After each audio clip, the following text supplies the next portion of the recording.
ज्ञान आश्रम को सब्सक्राइब करें और सारी नोटिफिकेशन के लिए बेल आइकन दबाएं। हेलो दोस्तों, ज्ञान आश्रम में आप लोगों का स्वागत है। आज जैसा कि महात्मा गांधी काशी विद्यापीठ का जो है बीकॉम एंट्रेंस हुआ था और उसका जो है पेपर हमारे पास है और आज हम आप लोगों को जो है उस पेपर का सॉल्यूशन बताने वाले हैं, जिससे आप लोग को आंसर की मिल जाएगा और आप जो है उसको अपना चेक कर सकते हैं और पूरा बढ़िया से बता सकते हैं। तो इस सॉल्यूशन में अगर हम बात किया जाए तो यहाँ पर हमारे पास जो है बुकलेट सीरीज जो है बी है, ठीक है। तो बी जिनका भी आया था प्रश्न पत्र संख्या जो है बी था, जिनका उनको जो है उनके सीरीज में सेम टू सेम क्वेश्चन मिलेगा। जिनका बी नहीं है वो अपना जो है क्वेश्चन के अकॉर्डिंग अपना आंसर चेक कर सकते हैं, ठीक है। अपने जो है अपने इस पेपर में है उसका टिक लगा सकते हैं और अपना खुद का जो है आंसर की बना सकते हैं और बाकायदे जो अपना पूरा चेक कर सकते हैं कि उनका क्या सही है क्या गलत है। साथ ही साथ हम आपको ये भी बता देना चाहते हैं कि इस बार पेपर बहुत ही ज्यादा इजी आया था, मतलब इतना इजी आया था कि जिसके बारे में हमने सोचा भी नहीं था कि यार इतना आसान कैसे पेपर दे सकता है, हद से ज्यादा। जिसकी वजह से जब पेपर इजी आएगा तो ये बात एकदम आराम से आप समझ सकते हैं कि इजी आएगा, तो ये बात एकदम कंफर्म है कि कट ऑफ जो है इस बार बहुत हाई जाने वाला है, ठीक है। कट ऑफ बहुत ज्यादा हाई जाने वाला है, यानी एडमिशन लेना तो आसान आपको लगेगा, आपको लग रहा होगा यार मेरा एडमिशन पक्का है, हमारा बहुत अच्छा पेपर गया, ये है वो है। तो ये बात जान लीजिए आपका अच्छा गया है तो बहुत लोगों का अच्छा गया होगा, क्योंकि पेपर हद से ज्यादा इजी था, हद से ज्यादा इजी। इतना इजी पेपर हमको लगता है शायद पहली बार होगा, इतना इजी पेपर है। और आराम से जो है बहुत बच्चों ने जो है 1 नंबर का पेपर किया होगा, 1 नंबर का उनका जो है पेपर गया होगा। तो जाहिर सी बात है कट ऑफ बहुत हाई जाने वाला है। पेपर में टोटल क्वेश्चंस कितने थे? 100 थे और अधिकतम नंबर यहां पर दिया था, ठीक है। अगर हम यहां पे अधिकतम नंबर की बात करें तो अधिकतम अंक जो है 400 दिया है। तो ये बात कंफर्म है कि जब 100 क्वेश्चन है और 400 अधिकतम अंक है तो एक प्रश्न कितने का होगा? 4 अंक का होगा। एक प्रश्न जो है 4 मार्क्स का होगा, ये बात एकदम कंफर्म है। यानी एक प्रश्न जो है 4 मार्क्स के होने वाले हैं, टोटल 100 है। और यहाँ पर आपको आगे दिया ही था इंस्ट्रक्शन में कि कोई भी निगेटिव मार्किंग नहीं थी, ठीक बात, कोई भी नेगेटिव मार्किंग नहीं थी। यानी आप तुक्का भी लगाए होंगे, सही हो गया तो भैया बढ़िया है, 4-4 नंबर मिल जाएगा, और गलत हो गया तो कोई दिक्कत वाली बात नहीं, कोई भी नेगेटिव मार्किंग नहीं है, ठीक बात।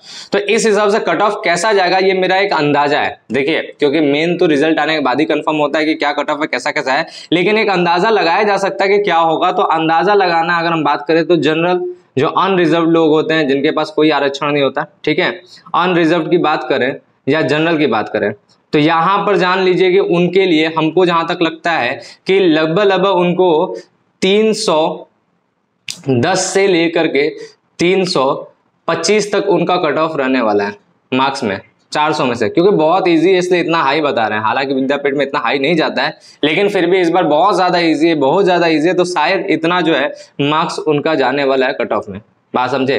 310 हमने बोला है, हो सकता है 5 अंक इधर उधर भी हो सकता है, ये अंदाजा है, 100% नहीं। मेन तो आपको पता ही है ना, रिजल्ट के बाद ही पता चलता है। तो ये अंदाजा है कि इतना हो जाएगा, क्योंकि पेपर हद से ज्यादा इजी था। दूसरा अगर हम बात करें ओबीसी वालों के लिए, तो ओबीसी कैटेगरी के जो भी लोग हैं उनका अगर बात किया जाए तो उनका लगभग 280 के आसपास जो है, 280 से बोल सकते हैं कि 295 या 300 तक जो है उनका रहने वाला है। 280 से 300 तक भी मान सकते हैं, 295 तक रहने वाला है। और यही सेम टू सेम मार्क्स जो है ईडब्ल्यूएस वालों का भी लगभग होने वाला है, ईडब्ल्यूएस वालों का भी इतना ही लगभग होने वाला है ये कट ऑफ। इसके साथ साथ अगर बात करें एससी और एसटी का, तो इन लोगों का कट ऑफ जो है वो भी इस बार हाई होगा, जाहिर सी बात है, क्योंकि सबका हाई है तो इनका भी हाई होगा। तो ये भी हमको लगता है कि 250 से जो है अपना ए लगभग इनका कट ऑफ जाएगा 250 के आसपास से, और 270 तक इनका जो है कट ऑफ होने वाला है, यानी एडमिशन हो जाएगा, ठीक बात।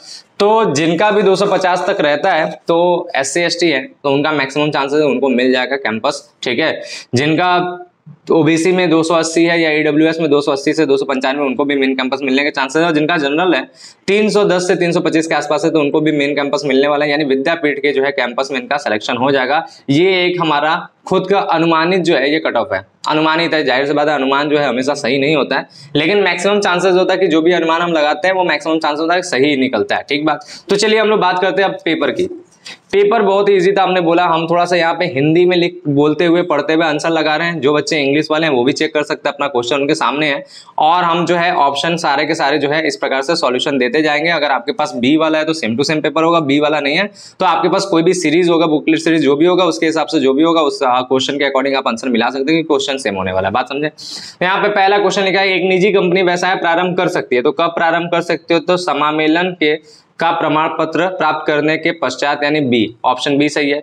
दूसरा, एक सरकारी कंपनी वह है जिसके अंतर्गत सरकार की चुकता पूंजी इससे कम नहीं होनी चाहिए। कितना? 51% से कम नहीं होनी चाहिए। ठीक बात, ऑप्शन बी इसका सही है। तीसरा, कंपनी के उद्देश्य किसके द्वारा निर्दिष्ट होते हैं? कंपनी के उद्देश्य किसके द्वारा निर्दिष्ट होते हैं? तो इसका पार्षद सीमा नियम, यानी ऑप्शन बी इसका सही है। फिर इसके बाद, कंपनी की पूंजी विभिन्न संख्याओं में विभक्त होती है, प्रत्येक कहलाता है, तो ऑप्शन डी अंश कहलाता है। बात समझे? अंश कहलाता है। फिर इसके बाद जो है अगला हमारा है, निजी उपक्रम में अंकेक्षण करना है, तो क्या है? इसका भी ऑप्शन बी हो जाएगा, ऐच्छिक। बात समझे? ये हो गया। ठीक, फिर इसके बाद नेक्स्ट क्वेश्चन की तरफ अगर हम लोग बढ़े तो नेक्स्ट क्वेश्चन हमारा यहाँ पर है, पुस्तपालन की दोहरी लेखा प्रणाली का आविष्कार किसने किया? तो ऑप्शन बी लूकास पैसियोली, जिसको ल्यूकस पैसियोली भी कहा जाता है। पुस्तपालन एवं लेखाकर्म की प्रथम पुस्तक कब प्रकाशित हुई? तो 1494 में ही प्रकाशित हुई, जिसका नाम डी कंप्यूटिस एट स्क्रिप्चर्स था, जिसको लिखने वाले यही ल्यूकस पैसियोली थे। ठीक है, इसी पुस्तक को जो है प्रकाशित किया था। यही लेखांकन का, लेखाकर्म का या अकाउंटिंग का जो भी बोले, पुस्तपालन का सबका जो है प्रथम पुस्तक है। बात समझे? 1494 में हुआ था, ऑप्शन ए इसका सही है।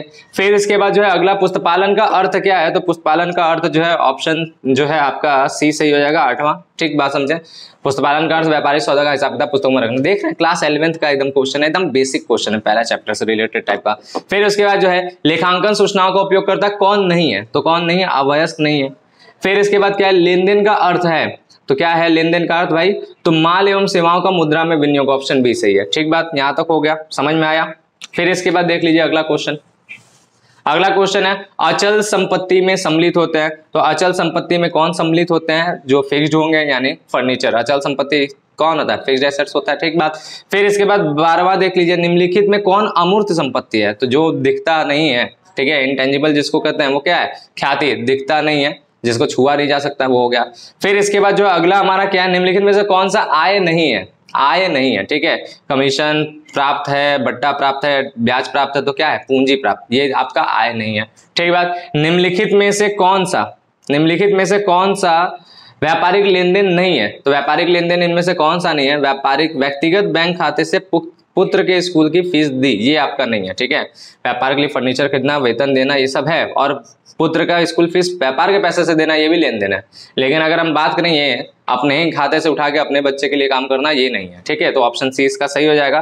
फिर इसके बाद क्या, निम्नलिखित में से कौन सा व्यय नहीं है? ठीक है, खर्च किसमें? इसमें से कौन नहीं? वेतन है, क्रय, किराया, बल्कि क्या होगा? आहरण। ऑप्शन डी इसका जो है आहरण यानी ड्राइंग्स जो है, इसका क्या होगा? वो ऑप्शन सही है, यानी ये आपका व्यय नहीं है। ठीक, नेक्स्ट बात, फटाफट थोड़ा थोड़ा करते हैं ताकि आप लोग का जो है समय बच जाए।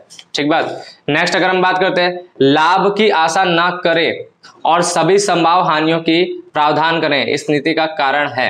तो रूढ़िवादिता की परंपरा जो है इसका कारण है, ऑप्शन बी सही है। सतत व्यवसाय की अवधारणा के अनुसार व्यवसाय इकाई चालू रहेगी, कब तक रहती है? अनिश्चित काल तक चालू रहती है। ठीक है, 17 का ये हो गया। फिर इसके बाद जो है गैप का पूरा नाम क्या है? तो गैप का पूरा नाम है समांतर स्वीकृत लेखांकन सिद्धांत, ऑप्शन बी जो है ये सही हो गया।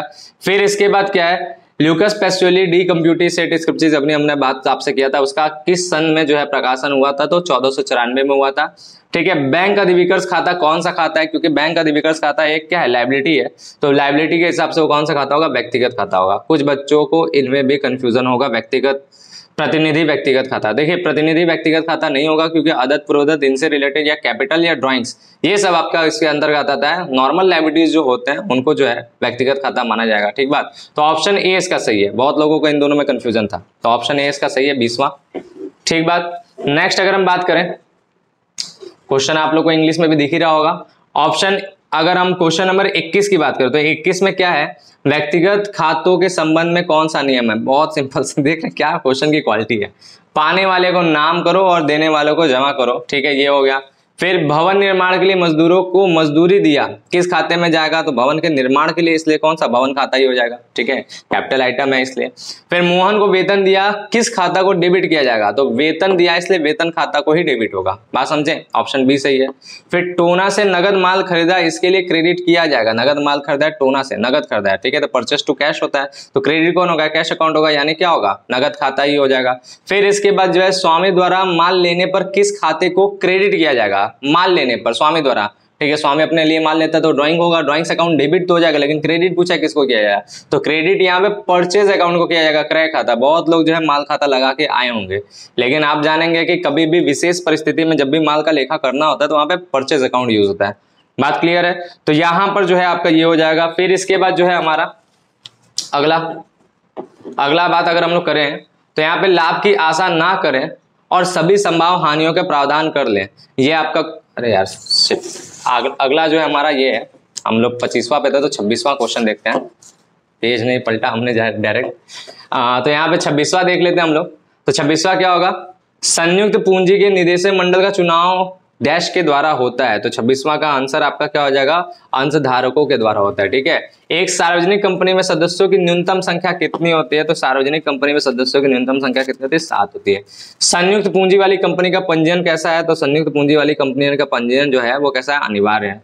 फिर इसके बाद अगर बात करें कृत्रिम व्यक्ति, कंपनी कृत्रिम व्यक्ति कहलाती है क्योंकि इसका अस्तित्व केवल कानूनी दृष्टि में ही है। ठीक है, ये हो गया सी, समझ में आ रहा है। फिर 30वां देख लीजिए, एक निजी कंपनी वह है जहां अंशों के हस्तांतरण पर प्रतिबंध है, अंश स्टॉक बेचे जाते हैं, कोई नहीं। ठीक है, तो यहाँ पर ऑप्शन ए हो गया। ठीक, 30वां में समझ में आया। फिर इसके बाद जो है हमारा संयुक्त पूंजी वाली कंपनी का सबसे महत्वपूर्ण लाभ है। तो संयुक्त पूंजी वाली कंपनी का सबसे महत्वपूर्ण लाभ क्या है, वैसे लाभ तो ये सारे हैं लेकिन सबसे महत्वपूर्ण पूछा है, तो सबसे महत्वपूर्ण लाभ यही है कि ये अपना अंश जो आसानी से हस्तांतरित कर सकता है। ठीक बात। पूर्वाधिकार अंशधारियों को साधारणतः क्या होता है, तो साधारणतः इन्हें मताधिकार का अधिकार नहीं होता। ठीक है, मताधिकार नहीं होता मतलब। ठीक बात। फिर इसके बाद क्या है, सहकारी समिति में सदस्यों का दायित्व होता है। तो देखिए सहकारी समिति जो होते हैं उसमें सदस्यों का दायित्व जो होता है वो आपका जो है वो सीमित होता है, लेकिन उसका जो है आपका ये बात आपको दिमाग में रखना है। ठीक है, इसका दायित्व क्या होता है, असीमित होता है। फिर उसके बाद सहकारी समिति का पंजीयन कराना कैसा है, तो सहकारी समिति का पंजीयन कराना जो है वो अनिवार्य है। फिर इसके बाद सहकारी संगठन में सदस्यों की न्यूनतम संख्या कितनी होती है, तो सहकारी संगठन में सदस्यों की न्यूनतम संख्या 10 होती है। ठीक बात। ये सब पूरा अच्छे तरीके से जो है आसान क्वेश्चन था, क्वालिटी बहुत गिरा हुआ क्वालिटी था, बहुत आसान पेपर था, तो आराम से जो है आप लोगों ने किया होगा। हमको लगता है सभी लोगों का बहुत बढ़िया पेपर गया होगा। सहकारी समिति अधिनियम पारित हुआ था, कब हुआ था, तो 1912 में पारित हुआ था। ठीक है, व्यवसाय आपका क्या है, तो व्यवसाय है कला एवं विज्ञान दोनों है, वैसे भी कॉमर्स। हम तो समझाते हैं अपने बच्चों को कि साइंस और आर्ट्स के बीच में हमेशा कॉमर्स आता है, तो इसलिए कॉमर्स में जितनी भी चीज है वो आप देखेंगे कि वो साइंस भी है और आर्ट्स भी है, जितने भी चीजों को आप पढ़ते हैं। ठीक है, प्रबंध पढ़ लें, व्यवसाय पढ़ लें या कुछ भी पढ़ लें, वो कला एवं विज्ञान दोनों ही मिलता है। ठीक बात। फिर इसके बाद जो है 37 के बाद 38 हो गया, क्या व्यवसाय में सफलता पाने के लिए आवश्यक है, क्या चीज का आवश्यक है सबसे ज्यादा सफलता पाने के लिए, तो कुशल व्यवसायिक संगठन का आवश्यकता है। व्यवसाय के अंतर्गत जो है 39वां क्वेश्चन, व्यवसाय के अंतर्गत क्या होता है, तो मानव की समस्त आर्थिक क्रियाएं इसमें आती हैं। ठीक है, आर्थिक क्रियाएं आती है, बात याद रखिएगा, क्योंकि व्यवसाय क्या है, एक आर्थिक क्रिया है। फिर अगला 40वां क्वेश्चन है, लाभ हानि या क्षति के संबंध में अनिश्चितता को जोखिम कहते हैं। यह कथन किसका है, तो यह कथन आप याद रखिए हार्डी का, यहाँ पे हार्डी लिखा है, इनका नाम हार्डी है। देखिए इंग्लिश में क्या है, हार्डी। ठीक बात, क्लियर है। फिर इसके बाद देख लीजिए व्यावसायिक जोखिम के कारण क्या है, तो भाई जोखिम सबके वजह से होता है, मानवीय जोखिम भी है, आपका भौतिक जोखिम भी है, प्राकृतिक भी है, और ये सभी हो जाएगा इसमें। फिर क्या है, आपका देखेंगे कि व्यवसाय की भांति मौसम की भांति व्यवसाय भी सदैव हमारे साथ रहता है। ये मोस्ट इंपॉर्टेंट क्वेश्चन है, हर बार लगभग पूछा जाने टाइप वाला क्वेश्चन है। तो व्हीलर इसका हो जाएगा। वाणिज्य क्या किसका अंग है, तो वाणिज्य आपको पता है कि व्यवसाय का अंग है। ठीक है, बात समझे। उद्योग किसका अंग है, तो उद्योग भी आपको पता होना चाहिए कि व्यवसाय का अंग है। फिर तेल शोधक कारखाने एवं चीनी मिले किस उद्योग का जो है श्रेणी में आता है, तो द्वितीयक श्रेणी में आता है। ठीक बात, समझ में आ रहा है। सारे के सारे आप बहुत ही आराम से चेक कर सकते हैं, क्योंकि धीरे धीरे ही बताया जा रहा है। पूरे क्वेश्चन को पढ़ने का आपके पास टाइम भी है और बढ़िया से जो ऑप्शन लगाने का भी टाइम है। खोज के आराम से रोक के वीडियो जिनका सेट नहीं है वो खोज के रोक के आराम से लगा लीजिएगा। ठीक है, फिर अगला 46 नंबर का अगर हम क्वेश्चन की बात करें तो यहाँ पे एकाकी व्यापार का दायित्व सीमित होता है। ठीक है, कितना तक सीमित होता है, उसके द्वारा लगाई गई पूंजी की सीमा तक, व्यवसाय के मूल्य की सीमा, व्यवसाय के साथ साथ उसकी निजी संपत्तियों के मूल्य की सीमा तक। तो यहाँ पे ऑप्शन नंबर सी जो है सही है। ठीक है, वैसे तो होता असीमित है एकाकी व्यापार का, लेकिन असीमित का मतलब क्या होता है कि आप जितना लगाएं वो तो जाएगा, आपका निजी भी जाएगा अगर हानि होता है तो, इसीलिए यहाँ तक। ठीक बात, क्लियर है। फिर एकाकी व्यापार सर्वोत्तम है कब सर्वोत्तम होगा एकाकी व्यापार, जब कम पूंजी की आवश्यकता हो, अधिक पूंजी की आवश्यकता, पूंजी की आवश्यकता ही ना हो, तो क्या होगा, कम पूंजी की आवश्यकता है तभी ना। भारत में एकाकी व्यापार का भविष्य कैसा है, ये बड़ा विवादित है। देखिए वैसे भविष्य धीरे धीरे जैसे पार्टनरशिप और बड़े बड़े बिजनेस बन रहे हैं तो दिक्कत है, लेकिन याद रखिएगा अभी भी जो है भारत में एकाकी व्यापार बहुत बड़े लेवल पे स्थापित हो रहा है। लगातार जो है नए नए छोटे छोटे व्यापारी जो है आ रहे हैं। एमएसएमई सेक्टर जो है बहुत तेजी से बूस्ट हुआ है, तो इसलिए जो है इसका भविष्य हम बोल सकते हैं कि उज्ज्वल है। ठीक है, तो उज्ज्वल भविष्य इसका सही ऑप्शन होगा बी। फिर इसके बाद जो है हमारा क्या होगा, निम्न में से कौन से संगठन पर कोई विशिष्ट अधिनियम लागू नहीं होता है, तो यहाँ पे एकल स्वामित्व पे कोई नहीं होता है। संयुक्त हिंदू परिवार व्यवसाय में सदस्यता प्राप्त होती है कैसे, जन्म से ही प्राप्त हो जाता है। ठीक बात समझ में आया। फिर इसके बाद क्या है, साझेदारी संलेख है, क्या है, ये लिखित कानूनी दस्तावेज है कि एक मौखिक समझौता है कि कानूनी पर, तो यही है आपका ऑप्शन नंबर ए 51 हो गया। 52 बैंकिंग व्यवसाय में लगी साझेदारों की अधिकतम संख्या कितनी है, 10 है। ठीक बात क्लियर है, ऐसा मत बोलिएगा 50 है, 50 सामान्य व्यवसाय के लिए होता है। ठीक है, अभी बैंकिंग के लिए 10 है, ये मानते हैं। ठीक, फिर इसके बाद साझेदारी संलेख के अभाव में साझेदारों के अधिकार एवं कर्तव्य निर्धारित होते हैं, 53वां। ठीक है, कैसे निर्धारित होते हैं, तो अधिनियम के अनुसार निर्धारित होता है, साझेदारी अधिनियम के अनुसार। फर्म का मुख्य उद्देश्य होता है, क्या करना होता है, लाभों को अधिकतम करना होता है। विलासिता की वस्तुओं को कहा जाता है कैसा, बेहतर श्रेणी के सामान कहा जाता है। ठीक बात हो गया, क्लियर है।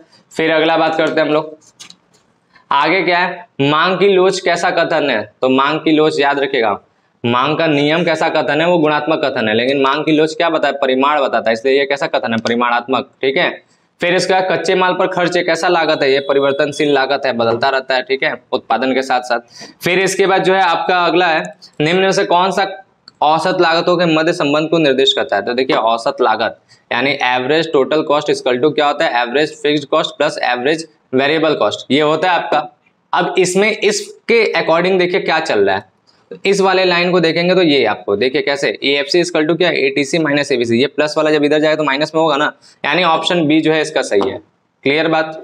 फिर इसके बाद क्या है, 58 के बाद 59 जो है, परिवर्तनीय अनुपात का नियम किससे संबंधित है, तो वो अल्पकाल से संबंधित है। अल्पकाल का जो है उत्पादन फलन, इसी में ये नियम को आता है। किस अर्थशास्त्री ने अर्थशास्त्र को धन का विज्ञान किया है, भाई बच्चे को पता होगा, जो अर्थशास्त्र शुरुआत करता है वो जान जाता है। ठीक है, एडम स्मिथ को, इसीलिए हमने बोलना है क्वेश्चन बहुत ही आसान लेवल का, इसमें बहुत ज्यादा आसान लेवल का था। अर्थशास्त्र की मानव कल्याण संबंधी परिभाषा किसने दिया, कल्याण संबंधी परिभाषा किसने दिया, मार्शल ने दिया, आपको पता ही है। निम्नलिखित में कौन सा एक आर्थिक गतिविधि नहीं है, तो भाई ये तीनों है, तो यानी ये सभी इसका ऑप्शन हो जाएगा। क्या सत्य है, साधन सीमित होते, चाहत असीमित होते, उपयोग दोनों सही है ना। एडम स्मिथ के अनुसार अर्थशास्त्र डैश का विज्ञान है, किसका, धन का विज्ञान है। एक अर्थव्यवस्था की केंद्रीय समस्या क्या है, क्या उत्पादन करें, कैसे उत्पादन करें, उत्पादित वस्तु का वितरण कैसे करें, या उपयुक्त सभी, तो उपयुक्त सभी आपको पता ही है, केंद्रीय समस्या आप लोगों ने अच्छे तरीके से जाना है। ठीक, बताइए आसान है कि नहीं क्वेश्चन, बहुत आसान है। वेल्थ ऑफ नेशन पुस्तक किसने लिखा, सबको पता है, एडम स्मिथ। एक क्लब द्वारा प्राप्त आजीवन सदस्यता शुल्क को दिखाया जाता है, तो आजीवन सदस्यता शुल्क एक बार मिलने वाला कैपिटल आइटम है, यानी कहाँ दिखाया जाएगा, आर्थिक चिट्ठा में ही दिखाया जाएगा ना, वो भी किधर, लायबिलिटीज में। ठीक, प्राप्ति और भुगतान खाता क्या होता है, वास्तविक खाता होता है, क्योंकि वो कैश का बैलेंस बताता है। ठीक बात। निम्न में से कौन लाभ ना कमाने वाली संस्था, कौन लाभ ना कमाने वाला संस्था नहीं है, इस बात को याद रखिएगा। तो महाविद्यालय है, खेलकूद क्लब है, मारुति उद्योग इंडस्ट्री, मारुति, ये क्या है, ये आपका लाभ कमा रहा है, और हॉस्पिटल नहीं है, तो यहाँ पर जो है ऑप्शन इसके अकॉर्डिंग इस क्वेश्चन का ऑप्शन सी सही है। ठीक है, मारुति उद्योग ये लाभ ना कमाने वाली संस्था है, नहीं लाभ कमाने वाली संस्था है। आय व्यय खाता बनाया जाता है, किसके द्वारा बनाया जाता है, तो गैर व्यापारिक संस्थाओं द्वारा बनाया जाता है। ठीक है, किसी समझौते के अभाव में साझेदारी फर्म के लाभ हानि का विभाजन किया जाता है, कैसे किया जाता है, तो सबको पता है कि बराबर किया जाता है। साझेदारी समझौते की अनुपस्थिति में साझेदारों के ऋण पर कितना ब्याज देता है, तो 6% वार्षिक दर से दिया जाता है।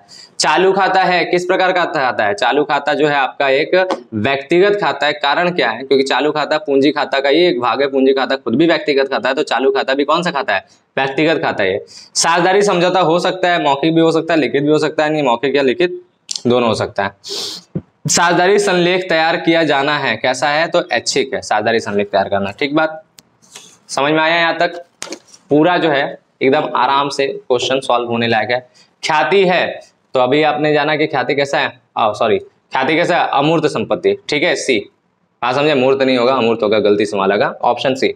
फिर इसके बाद 77 जो है 77 इसमें क्या है, इसमें आपका जो बोला है कि पिछले 3 वर्षों के लाभ थे इतना और ख्याति जो है औसत लाभ के 2 वर्ष के क्रय के आधार पे। तो बहुत सिंपल है, इन सारे लाभ को जोड़ के 3 से डिवाइड करेंगे तो एवरेज प्रॉफिट आ जाएगा, यानी 6 और 13 कितना होगा 19, 19 8 कितना होगा 27, 27,000 को जब हम 3 से डिवाइड करेंगे तो कितना आ जाएगा 9,000 आएगा, 9 3 27 होता है 9,000, और 9 का 2 वर्ष के क्रय के आधार पे अगर ख्याति निकालना है 2 से गुणा कर देंगे तो कितना आएगा 9 दूना 18,000, तो यानी 18,000 सही है हमारा, ठीक बात, यहाँ पर ऑप्शन डी से जाएगा। उसी तरह व्यवसाय में विनियोजित पूंजी इतना है, लाभ इतना है, ठीक है, ये वास्तविक लाभ हो गया, ये वास्तविक औसत लाभ हो गया, लाभ की समान दर 20%, आपको पूंजीकरण विधि से ख्याति निकालना है तो सिंपल है, निकाल लीजिए पूंजीकरण विधि से ख्याति।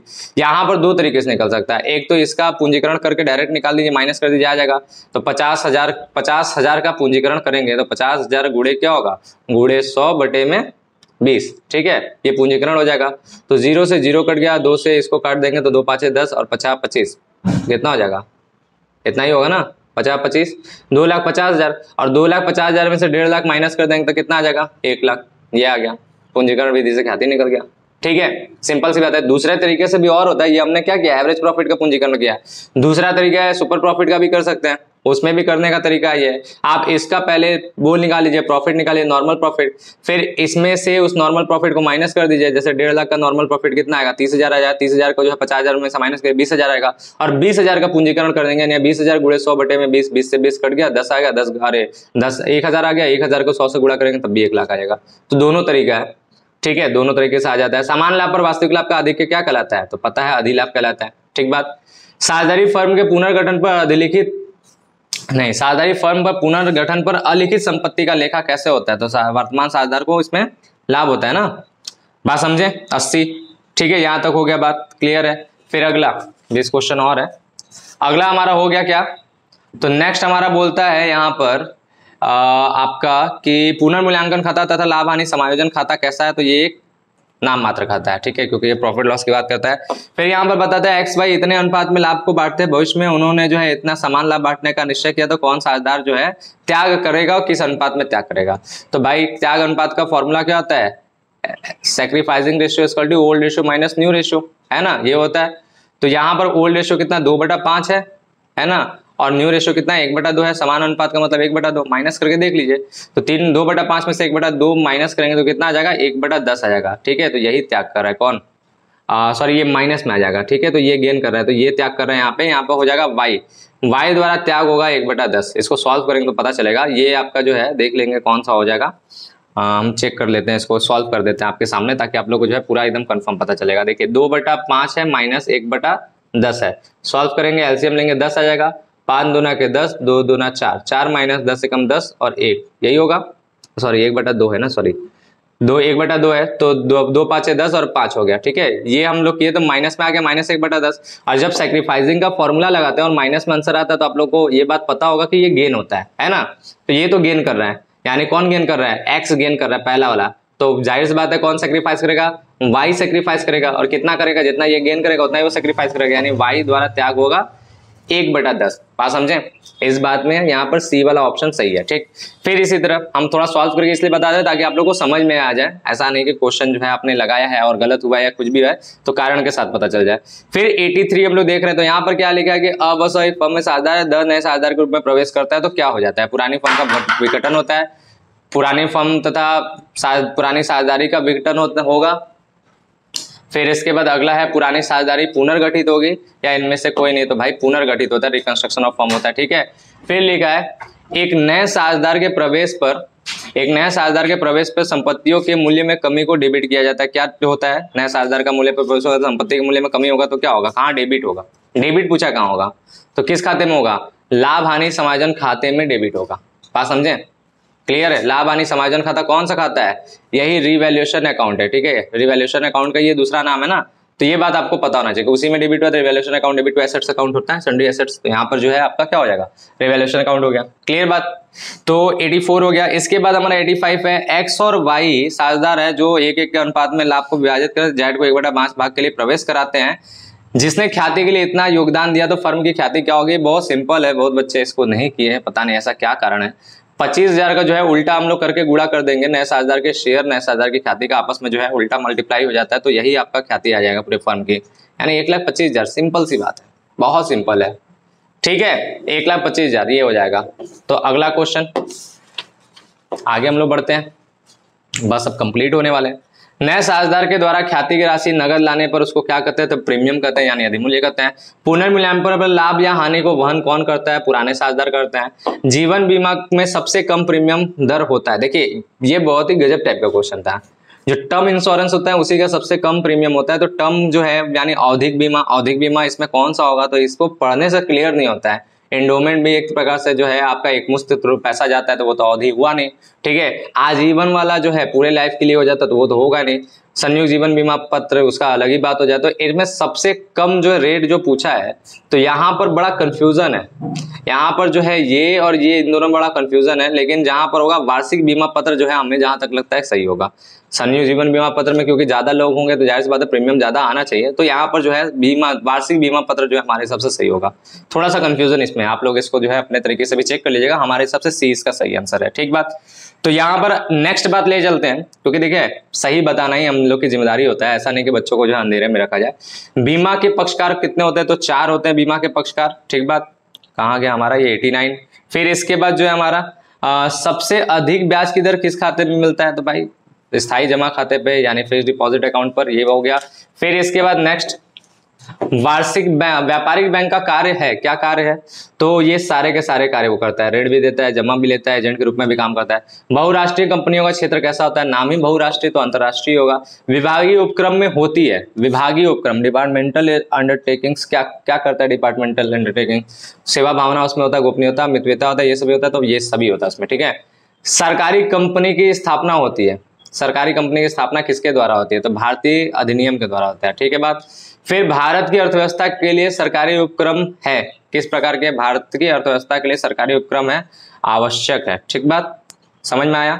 नेक्स्ट लास्ट पेज,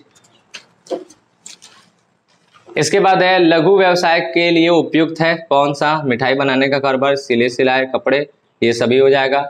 समस्त अंशधारियों को समता अंशधारियों को साधारण यानी इक्विटी शेयर को क्या होता है? वोट देने का अधिकार होता है, ठीक है।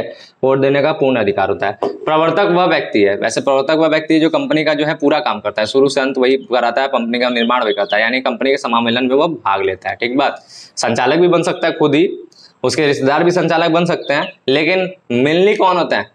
मेनली वो समामेलन में भाग लेता है, इसलिए ये ऑप्शन ए इसका सही है।